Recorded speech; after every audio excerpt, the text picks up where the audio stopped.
नमस्कार। आत्मज्ञान के जिज्ञासु सर्व भाई बहनों का इस जीवन मुक्ति और भगवत गीता चैनल पर स्वागत है। हमने आत्मज्ञान क्या चीज़ है, मतलब आत्मज्ञान कितना अनमोल है, इसके बारे में चर्चा की और साथ में हमने ये भी देखा कि हमारी आत्मनिद्रा क्या है, मतलब कि आत्मा के बारे में हमारा जो अज्ञान है वो कितना बड़ा गहरा है। हम आत्मा के बारे में कुछ भी जानना नहीं चाहते। वो हमारी आत्मनिद्रा है। तो आत्मज्ञान अगर इतना अनमोल है तो हमें आत्मज्ञान की प्राप्ति के लिए प्रयत्न करने चाहिए। क्यों? क्योंकि हम जो है, मतलब कि हमारा टोटल पर्सनालिटी है, वो दो चीज़ों का मिक्सचर है। हम चैतन्य रूप तो है ही, क्योंकि चैतन्यता के वजह से, कॉन्शियसनेस वजह से ये शरीर क्रियावान बनता है, ज्ञानवान बनता है, अनुभव रूप बनता है। क्योंकि बिना चैतन्य ये शरीर लाश रूप, जड़ रूप या पत्थर रूप है। वो कुछ सुन नहीं सकता, कुछ सोच नहीं सकता, कुछ बोल नहीं सकता। ये लाश रूप या तो पत्थर रूप शरीर को जीवंत बनाने वाला चैतन्य जो है वो भी है। हम अकेले जड़ शरीर नहीं है, हम अकेले चैतन्य रूप भी नहीं है। क्योंकि चैतन्य रूप को खुद को अभिव्यक्त होने के लिए मटेरियल बॉडी की ज़रूरत होती है, और मटेरियल बॉडी को खुद क्रियावान और ज्ञानवान होने के लिए चैतन्य की जरूरत। हम ये दोनों का मिक्सचर है। तो हम ये दोनों के मिक्सचर में क्या है, वास्तव में हम क्या है? हम चैतन्य रूप जो है वो आत्मा है। उसकी चर्चा हम बाद में बहुत लंबी करेंगे कि आत्मा चैतन्य रूप है। हम आत्मा रूप है, मतलब कि चैतन्य रूप है, या ये देह जड़ देह रूप है। और अगर हम आत्मा रूप है तो हम अपने आत्मा रूप में स्थिर रहेंगे तो ये जो जड़ शरीर है भाग्य का गुलाम, वो भाग्य के गुलाम हम नहीं बनेंगे। मतलब कि शरीर के साथ जो कुछ हो रहा है उसके साथ हमारा कोई संबंध नहीं रहेगा। क्योंकि चैतन्य ये प्रकृति रूप इस देह के अंदर इंद्रियों, मन, बुद्धि सब आ जाते हैं।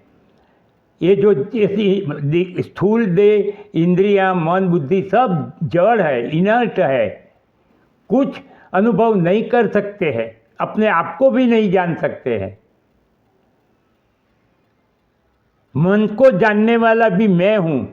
मन की जो लागणियाँ होती है, फीलिंग होती है, उसको, भावनाओं को मैं जानता हूँ।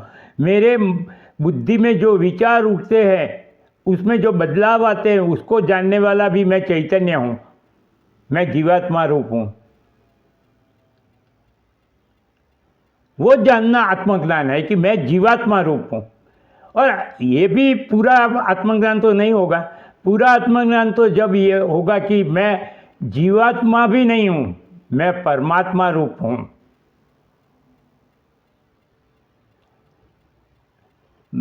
उपनिषदों में लॉजिकली विथ रीजनिंग आर्ग्यूमेंट्स इसको सिद्ध किया हुआ है।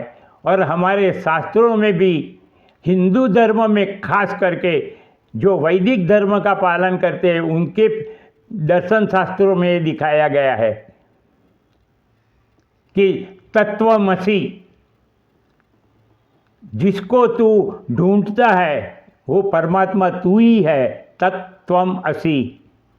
और जब ये अनुभव हो जाएगा तब वो बोलेगा अहम ब्रह्मास्मि। यस, वो परमात्मा मैं ही हूँ। वो आत्मज्ञान प्राप्त करके आप प्रकृति के जो भाग्य, प्रकृति का जो भाग्य होता है, प्रकृति का मतलब कि ये शरीर का, इन इंद्रियों का, मन का, बुद्धि का। और जब आप आत्मरूप अपने आप को समझोगे, आत्मरूप में आप स्थिर रहोगे, आप भाग्य के भी गुलाम नहीं बनोगे और संसार की भी चिंताएं, भय वगैरह आपको पीड़ा नहीं देगी। तो आध्यात्म ज्ञान जरूरी है।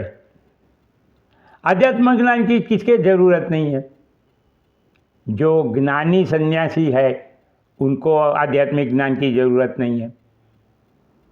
जो पराभक्ति वाले भक्त है उनको भी आध्यात्मिक ज्ञान की ज़रूरत नहीं है, क्योंकि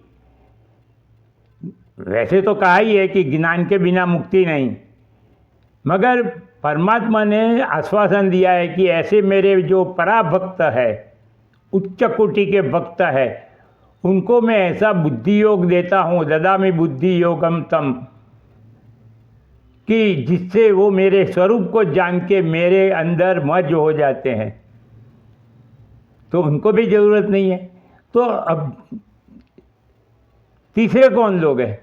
जिन लोगों ने संसार को, इस जगत में रहते हैं, संसारी है, धन संपत्ति इकट्ठी करने में इतने लगे हुए हैं, जो सिर्फ जगत को ही सत्य मानते हैं, जगत के परे कुछ और भी है कि नहीं वो सोचने की जिनके पास क्षमता भी नहीं है, जिनके पास समय भी नहीं है, और जो जिद्दी और आग्रही बन के बैठ गए हैं कि जो कुछ है बस ये 5 इंद्रियों, मन, बुद्धि से अनुभव में आने वाला जगत ही सत्य है, उससे आगे कुछ भी हो नहीं सकता है, उनको भी आध्यात्मिक या आत्मज्ञान की ज़रूरत नहीं है। आत्मज्ञान की ज़रूरत किसे है? कि जो जगत के अंदर रहता है, जगत के सब व्यवहार करता है, फिर भी जो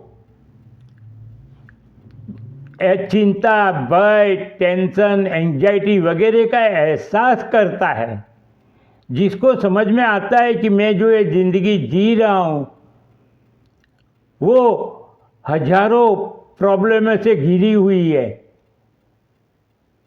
क्या ऐसा कोई उपाय नहीं है कि मैं सक्सेसफुल तो हूँ, सफल हो जाऊँ, जीवन को सार्थक करूँ, जीवन को दिव्य बनाऊँ, मगर उसमें चिंताएं, भय, टेंशन आदि ना हो।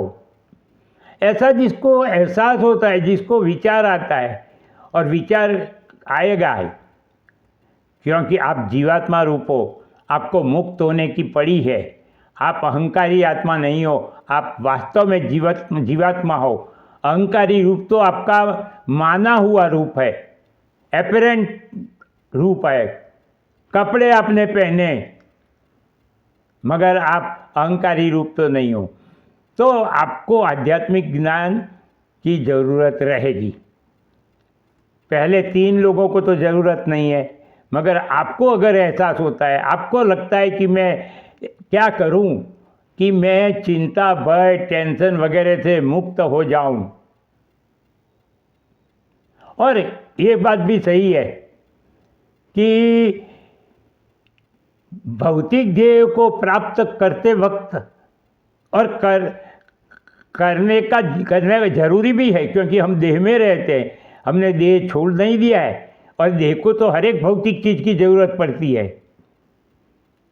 मगर अगर हम प्रयत्न करें, कोशिश करें,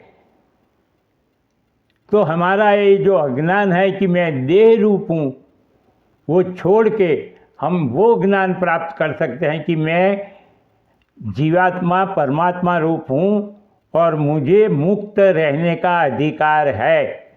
मुझे मनुष्य होने के नाते मुझे अधिकार मिला है कि मैं परमात्मा और मेरा रूप जानकर मैं परमात्मा रूप रहूं।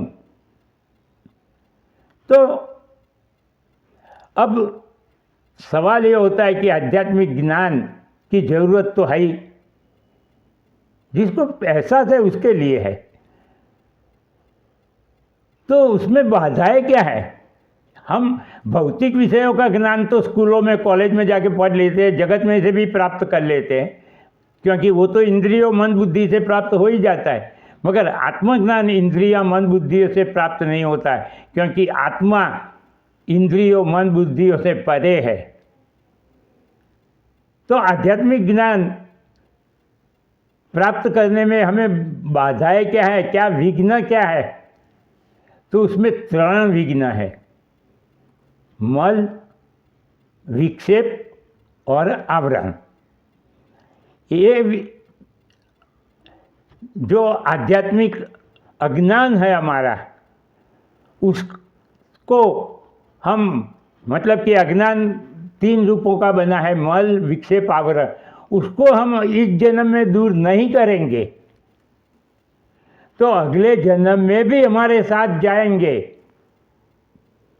क्योंकि मृत्यु तो सिर्फ स्थूल देह का होता है, सूक्ष्म देह का नहीं होता है।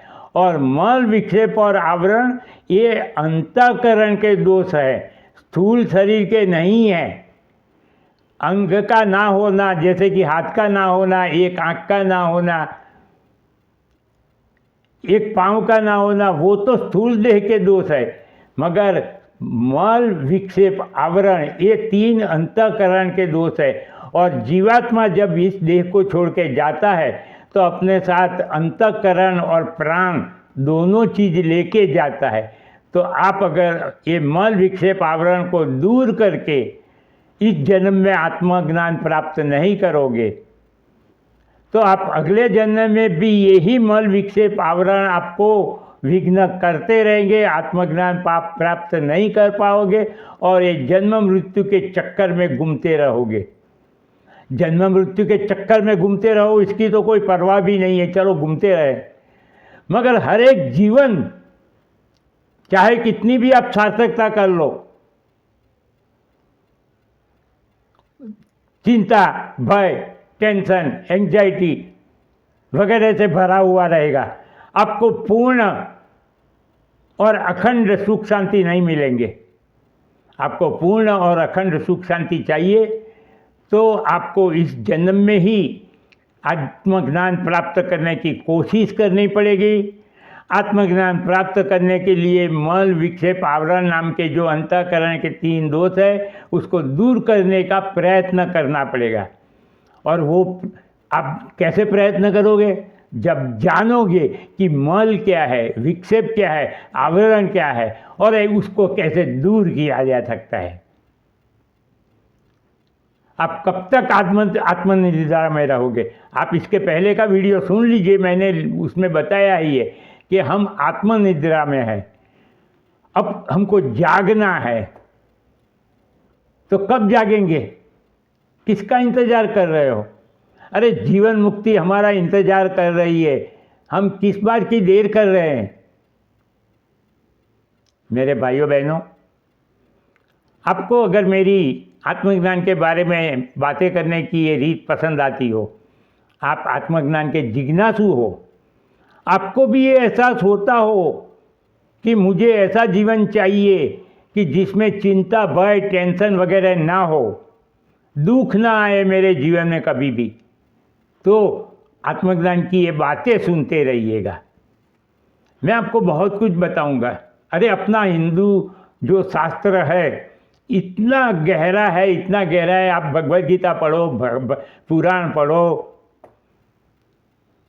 उपनिषदें पढ़ो, अष्टावक्र गीता पढ़ो, योग वशिष्ठ पढ़ो। अरे कितना गहरा और इतना प्रचुर है कि आप थक जाओ। मगर मैं सब आपको संक्षेप में अच्छी तरह से आपकी बुद्धि कन्विंस हो इस तरह से समझाऊंगा। तो आप भी प्लीज़ इस चैनल को सब्सक्राइब करके सुनो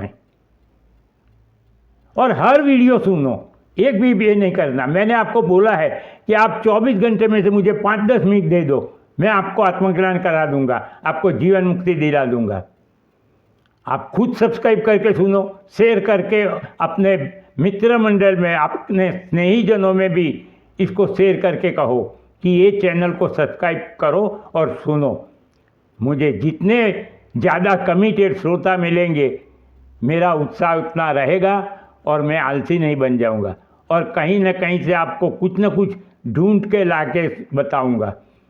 हम भगवद गीता के बारे में भी डीप में चर्चा करेंगे, हम भागवत के बारे में भी चर्चा करेंगे, हम उपनिषदों के बारे में भी चर्चा करेंगे, बहुत कुछ चर्चा करेंगे। सिर्फ आप मुझे कमिटेड श्रोता ला के दो।